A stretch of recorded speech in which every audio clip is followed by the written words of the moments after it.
ఓం నమ శివాయ శ్రీమాత్రే నమః. మిత్రులకి శ్రేభిలాషులకి అలాగే నన్ను ఇంతగా ఆదరిస్తున్న యూట్యూబ్ ప్రేక్షకులందరికీ కూడా పేరు పేరు ధన్యవాదాలు. మిత్రులారా, మీ అందరికీ పరాదేవత ఎల్లవెల్లలా మీతో ఉండి మీ మనోవాంఛ నెరవేర్చాలని మనస్ఫూర్తిగా కోరుకుంటున్నాను. ఈరోజు మనం సోమవారం నాడు మీరు ఇంటి నుండి బయటికి వెళ్ళే ముందు ఈ చిన్న పని చేయండి. మీకు తిరిగి అనేదే ఉండదు. మీరు మనసులో ఏది కోరుకుంటే అది జరుగుతుంది. ఏ పని మీద అయితే మీరు బయటికి వెళ్తున్నారో ఆ పని ఖచ్చితంగా విజయాన్ని పొందుతారు. చాలామంది మిత్రులు మెయిల్స్లోనూ కామెంట్స్లోనూ రెగ్యులర్గా అడుగుతున్నారు, మాకు ఏది చేసినా కలిసి రావడం లేదు, ఎవరూ కూడా మాకు అనుకూలంగా ఉండడం లేదు, ఇలా రెగ్యులర్గా అడుగుతున్నారు. ఈ చిన్న పరిహారం చేసి చూడండి, మీరు మార్పుని ఖచ్చితంగా గుర్తించగలుగుతారు. అలాగే ఈ ఉపాయాన్ని ఉద్యోగస్తులు, వ్యాపారస్తులు, ఇంట్లో ఉండేవారు కూడా ఎవరైనా ఈ ఉపాయం చేయవచ్చు. ప్రతి ఒక్కరూ మీ మాటకు ఆకర్షితులవుతారు. అలాగే మీలో పాజిటివ్ ఎనర్జీ పెరుగుతుంది, సర్వకార్య సిద్ధి కలుగుతుంది. అంటే ఏది చేసినా అది దానిలో మీకు విజయం కలిగే అవకాశాలు, మార్గాలు తెలుస్తాయి. పని పూర్తి చేయగలుగుతారు. అలాగే ఏ పని చేసినా అందులో విజయాన్ని పొందడానికి మీకు మార్గాలు కూడా తెలుస్తాయి. ఈ ఉపాయాన్ని ఆడవారైనా మగవారైనా చేయవచ్చు.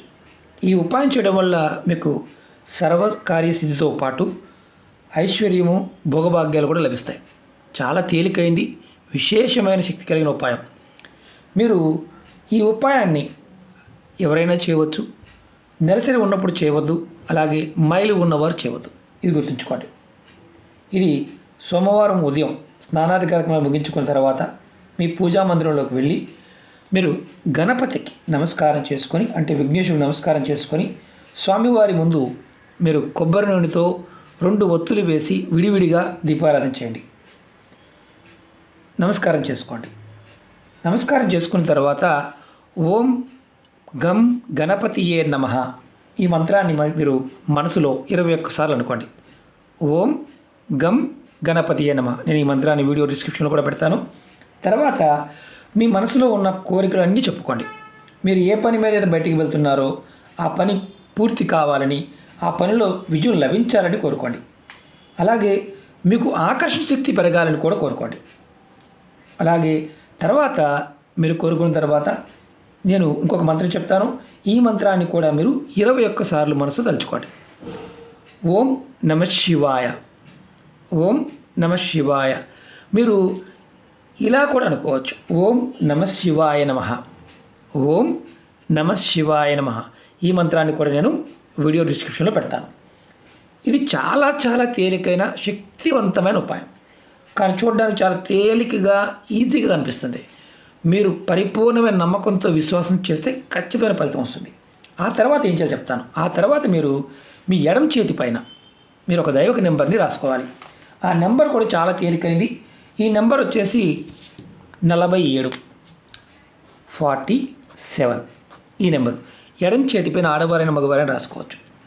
ఈ ఉపాయాన్ని మీరు ఖచ్చితంగా 11 సోమవారాలు చేయాలి. చాలామందికి ఏంటంటే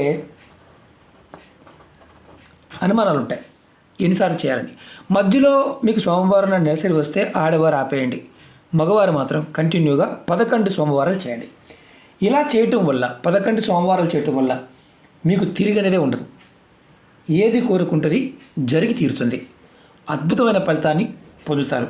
అలాగే మీకు ఈ వీడియో నచ్చినట్లయితే లైక్ చేయండి, ఛానల్ని సబ్స్క్రైబ్ చేసుకోండి, పక్కనే ఉన్న గంట సింబల్ని యాక్టివేట్ చేసుకోండి. మీకు నచ్చితే 10 మంది మిత్రులకి షేర్ చేయండి. మీరు గుర్తుంచుకోండి, నెంబర్ మాత్రం రెడ్ కలర్ పెన్నుతో కానీ స్కెచ్ పెన్తో కానీ రాసుకోండి, మార్కర్తో కాదు, పెన్నుతో మాత్రమే రాసుకోండి. నెంబర్ చెరిగిపోయిన ఇబ్బంది లేదు, అది కూడా ఎడమ చేతి మీద. మీరు అంతకుముందు వేరే వీడియో మనం ఏంజల్ నెంబర్స్ చెప్పాము, వాటిని కూడా చేస్తున్నాము, కొన్ని అనుమానాలు ఉంటాయి. మీరు ఏదైనా నిర్భయంగా చేయవచ్చు. ఏ వీడియోలో అయినా సరే మీకు ఈ ఉపాయం చేస్తూ వేరేది చేయకూడదు అంటే మాత్రం చేయవద్దు. లేకపోతే మీరు నిర్భయంగా భయం లేకుండా చేయండి. పరాదేవత అనుగ్రహంతో మీకు మీ మనసులో ఉన్న కోరికలన్నీ కూడా నెరవేరుతాయి. నమ్మకం, విశ్వాసం చాలా అవసరం. నమ్మకం లేనివారు, విశ్వాసం లేనివారు పొరపాటును కూడా ప్రయత్నం చేయవద్దు.